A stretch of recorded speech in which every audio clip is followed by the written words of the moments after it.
ओम शांति। आज 9 जनवरी 2025 के बाबा के अनमोल मधुर महावाक्य सुनेंगे। आज की मुरली में बाबा कहे, बच्चे, माया बहुत धोखेबाज है और इसलिए उनके धोखे से तुम्हें बचना है। माया किस तरह से धोखा देती है? तो बाबा कहे, या अपनी देह में या दूसरों की देह में लगाव उत्पन्न करके। अपनी देह में लगाव उत्पन्न होता है तो देह अभिमान जागृत होता है, और दूसरों की देह में लगाव होता है तो नाम रूप की बीमारी में फंसाती है, जो पता भी नहीं चलता है।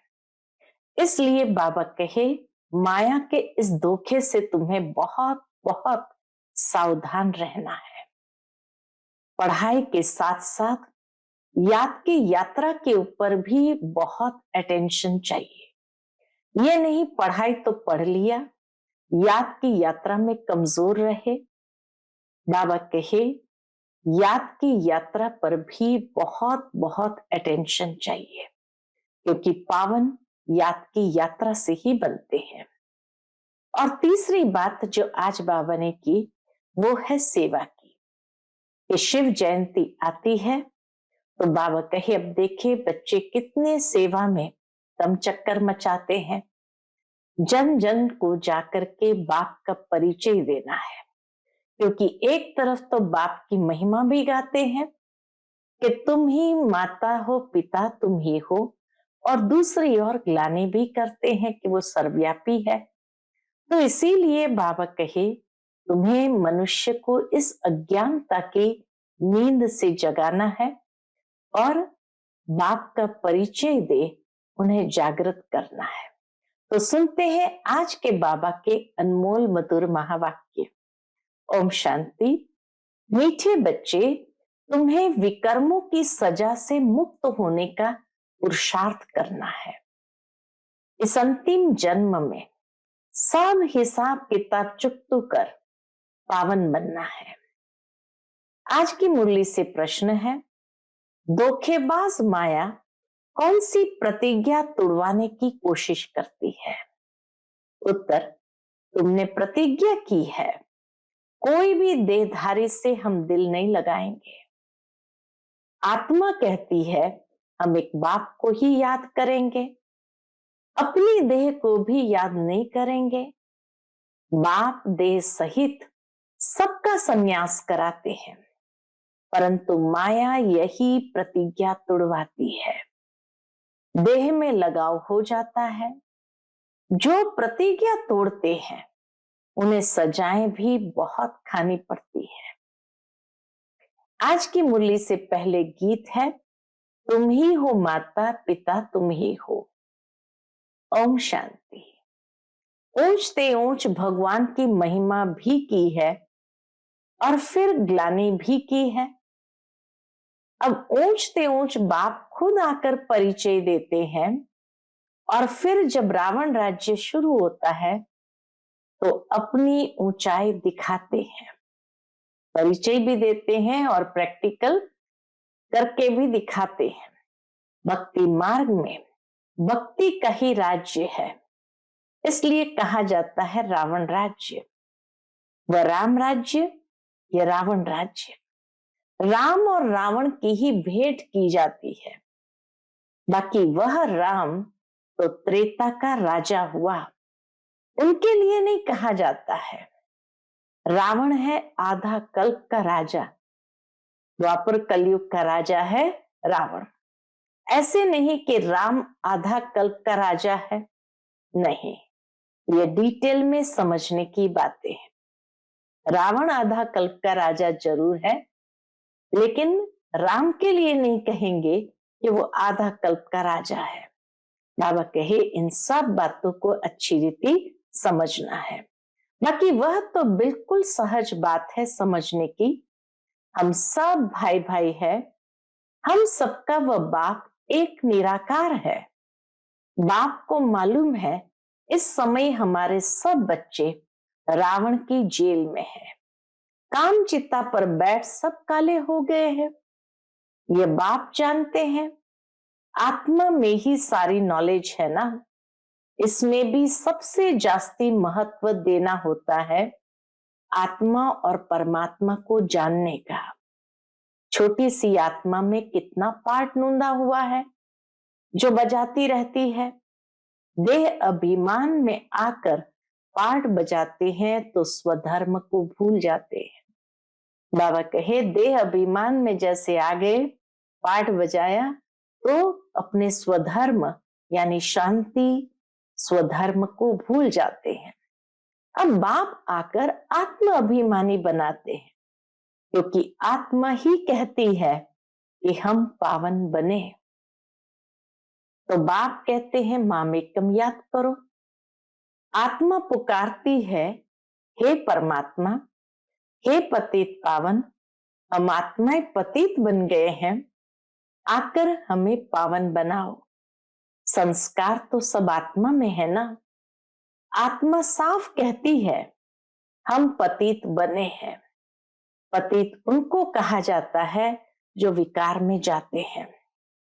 पतित मनुष्य पावन निर्विकारी देवताओं के आगे जाकर मंदिर में उनकी महिमा गाते हैं। बाप समझाते हैं बच्चे तुम ही पूज्य देवता थे, 84 जन्म लेते लेते नीचे जरूर उतरना पड़े। ये खेल ही पतित से पावन, पावन से पतित होने का है। सारा ज्ञान बाप आकर इशारे में समझाते हैं। अभी सबका अंतिम जन्म है, सबको हिसाब किताब चुकतू कर जाना है। बाबा साक्षात्कार कराते हैं। पतित को अपने विकर्मों का दंड जरूर भोगना पड़ता है। बाबा कहे पतित को अपना विकर्मों का दंड जरूर भोगना पड़ता है। पिछाड़ी का कोई जन्म देकर ही सजा देंगे। मनुष्य तन में ही सजा खाएंगे, इसलिए शरीर जरूर धारण करना पड़ता है। आत्मा फील करती है हम सजा भोग रहे हैं। जैसे काशी कलवट खाने समय दंड भोगते हैं, किए हुए पापों का साक्षात्कार होता है, तब तो कहते हैं क्षमा करो भगवान। पापों का दंड जब भोगते हैं तो बाबा कहे मनुष्य पुकारते हैं क्षमा करो भगवान, हम फिर ऐसा नहीं करेंगे।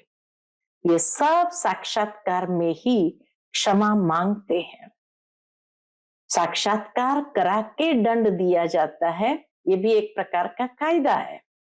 तो बाबा कहे जब साक्षात्कार होता है तब क्षमा मांगते हैं, क्षमा करो भगवान। फील करते हैं, दुख भोगते हैं। सबसे जास्ती महत्व है आत्मा और परमात्मा का। आत्मा ही 84 जन्म का पाठ बजाती है, तो आत्मा सबसे पावरफुल हुई ना। सारे ड्रामा में महत्व है आत्मा और परमात्मा का, जिसको और कोई भी नहीं जानते।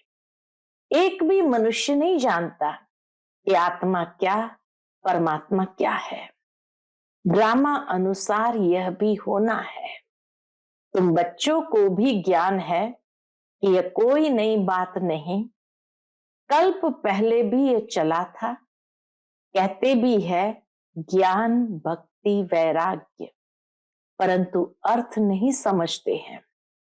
बाबा ने इन साधुओं आदि का संग बहुत किया हुआ है। ब्रह्मा बाबा ने साधुओं का संग बहुत किया हुआ है, सिर्फ नाम ले लेते हैं। अभी तुम बच्चे अच्छी रीति जानते हो कि हम पुरानी दुनिया से नई दुनिया में जाते हैं, तो पुरानी दुनिया से जरूर वैराग्य करना पड़े। इनसे क्या दिल लगाने हैं, इस पुरानी दुनिया से अब क्या दिल लगाने हैं। तुमने प्रतिज्ञा की है।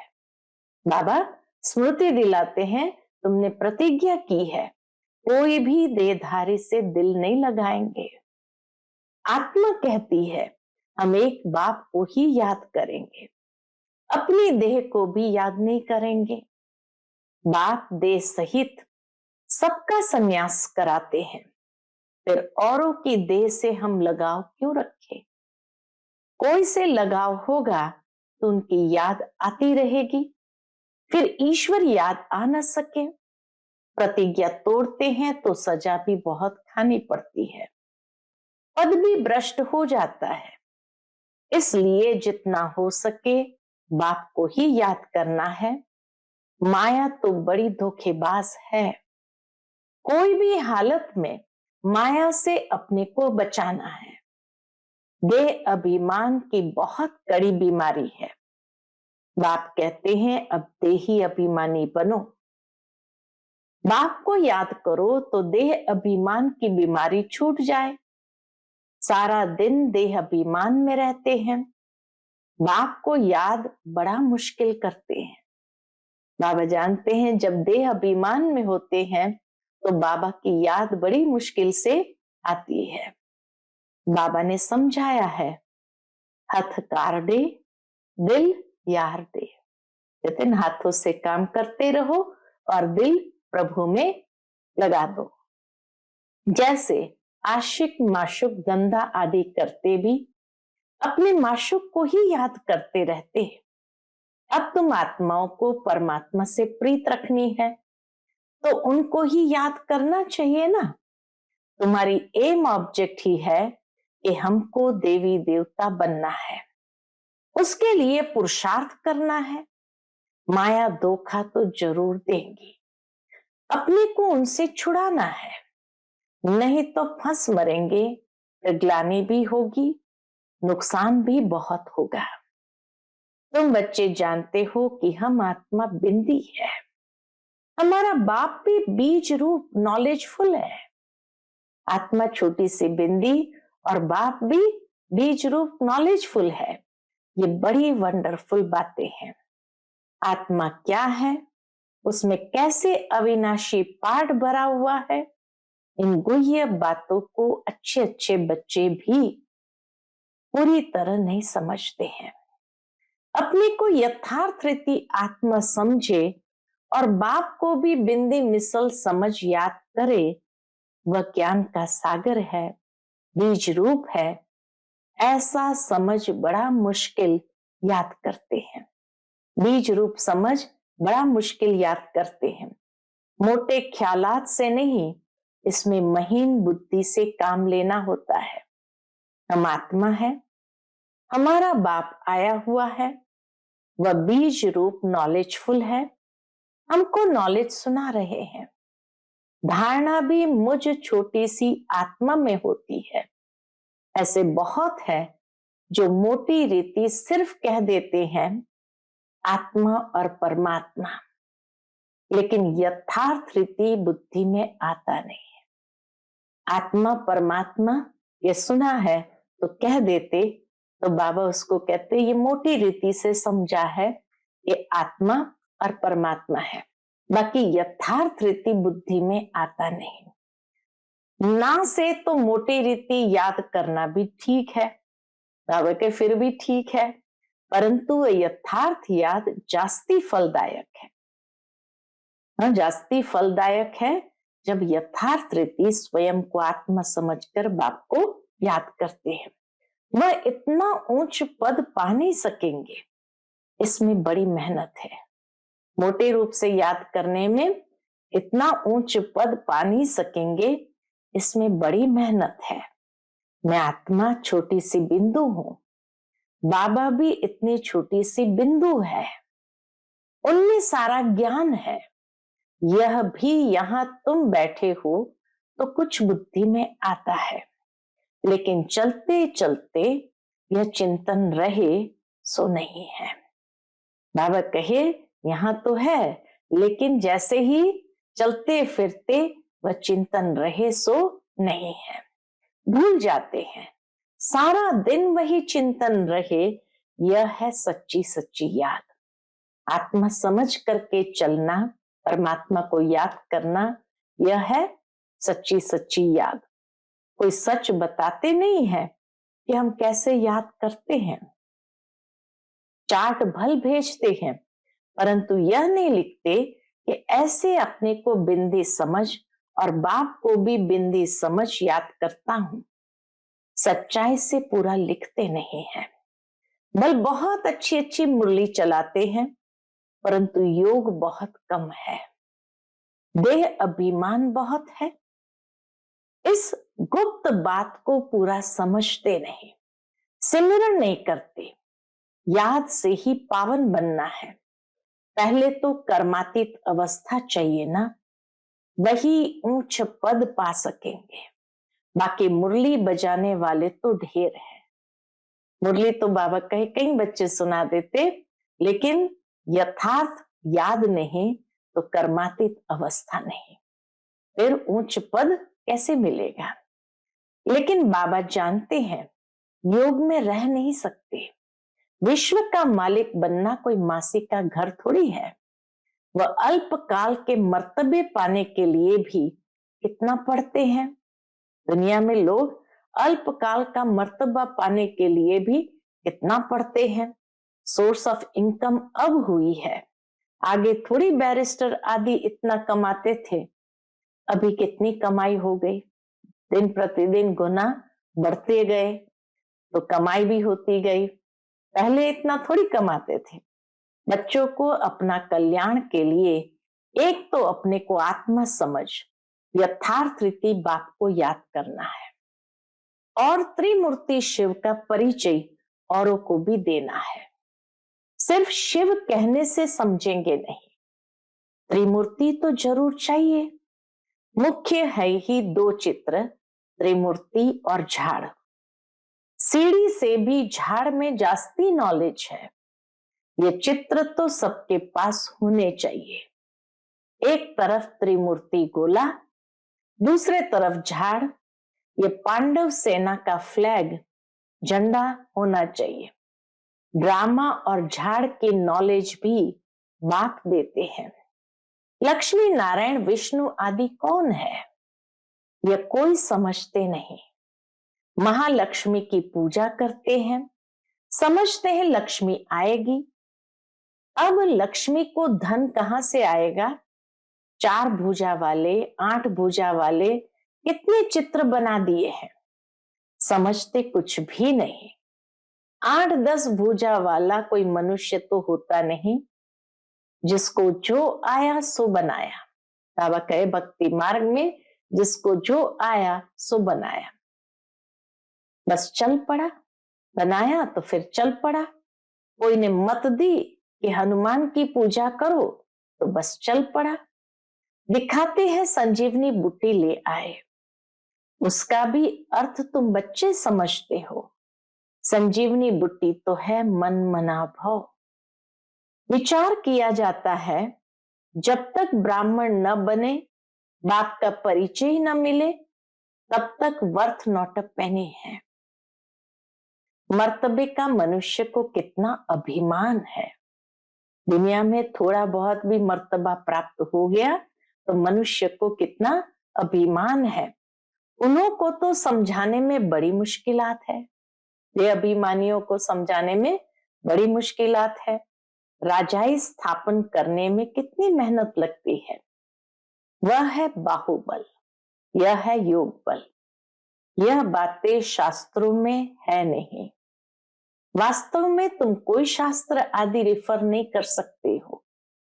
अगर तुमको कहते हैं तुम शास्त्र को मानते हो, बोलो हाँ, यह तो सब भक्ति मार्ग के हैं, अभी हम ज्ञान मार्ग पर चल रहे हैं।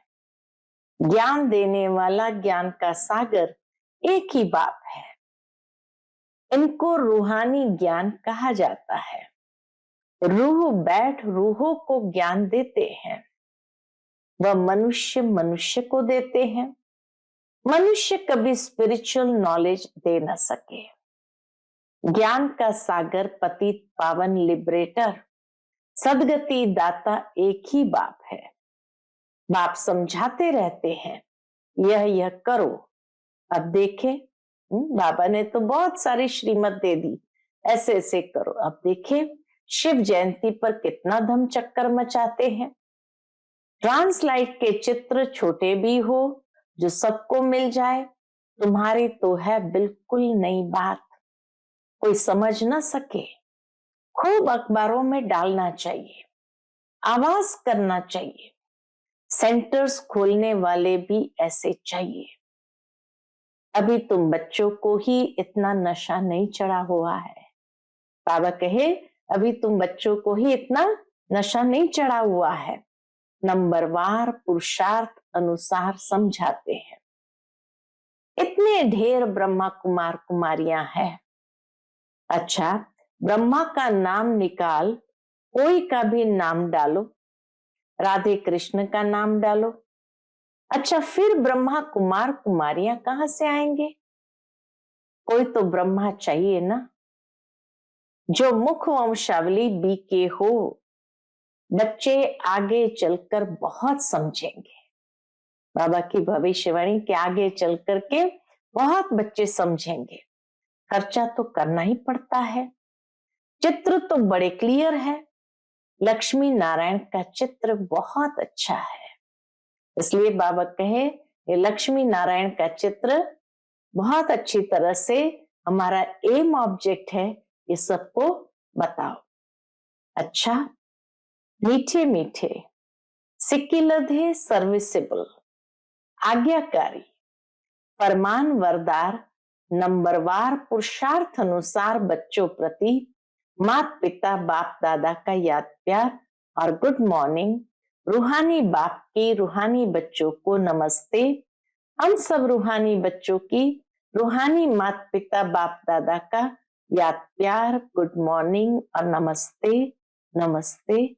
शुक्रिया बाबा, शुक्रिया। आज की मुरली से धारणा के लिए मुख्य सार है। पहली पॉइंट, कर्मातीत बनने के लिए बाप को महीन बुद्धि से पहचान कर यथार्थ याद करना है। पढ़ाई के साथ साथ योग पर पूरा अटेंशन देना है।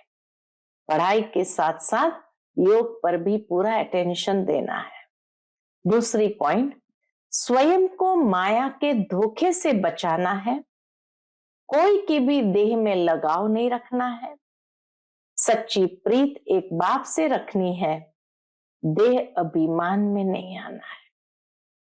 माया का धोखा यही है, स्वयं को भी देह अभिमान में लाएंगे और दूसरों की देह में आकर्षित करेंगे। आज का बाप दादा का मधुर वरदान हम बच्चों के प्रति है। ब्रह्म मुहूर्त का समय वरदान लेने और दान देने वाले बाप समान वरदानी महादानी भव। ब्रह्म मुहूर्त के समय वरदान लेने और दान देने वाले बाप समान वरदानी महादानी भव। ब्रह्म मुहूर्त के समय विशेष ब्रह्म लोक निवासी बाप ज्ञान सूर्य की लाइट और माइट की किरणें बच्चों को वरदान रूप में देते हैं। ब्रह्म मुहूर्त के समय विशेष ब्रह्म लोक निवासी बाप ज्ञान सूर्य की लाइट और माइट की किरणें बच्चों को वरदान रूप में देते हैं। साथ साथ ब्रह्मा बाप भाग्य विधाता के रूप में भाग्य रूपी अमृत बांटते हैं। सिर्फ बुद्धि रूपी कलश अमृत धारण करने योग्य हो, किसी भी प्रकार का विघ्न या रुकावट न हो, तो सारे दिन के लिए श्रेष्ठ स्थिति व कर्म का मुहूर्त निकाल सकते हो, क्योंकि अमृत वेले का वातावरण ही वृत्ति को बदलने वाला होता है। इसलिए उस समय वरदान लेते हुए दान दो, अर्थात वरदानी और महादानी बनो। आज का स्लोगन है, क्रोधी का काम है क्रोध करना और आपका काम है स्नेह देना। क्रोधी का काम है क्रोध करना और आपका काम है स्नेह देना। आज का अव्यक्त इशारा, अपनी शक्तिशाली मनसा द्वारा सकाश देने की सेवा करो। अब स्व कल्याण का ऐसा श्रेष्ठ प्लान बनाओ जो विश्व सेवा में सकाश आपे ही मिलती रहे। अभी उमंग उत्साह से अपने मन में ये पक्का वायदा करो कि हम बाप समान बनकर ही दिखाएंगे। ब्रह्मा बाप का भी बच्चों से अति स्नेह है, इसीलिए एक एक बच्चे को इमर्ज कर विशेष समान बनने की सकाश देते रहो। ब्रह्मा बाप का भी बच्चों से अति स्नेह है, इसलिए एक एक बच्चे को इमर्ज कर विशेष समान बनने की सकाश देते रहते हैं। ब्रह्मा बाबा भी हर बच्चे को इमर्ज करके समान बनने की सकाश देते रहते हैं। अच्छा, ओम शांति।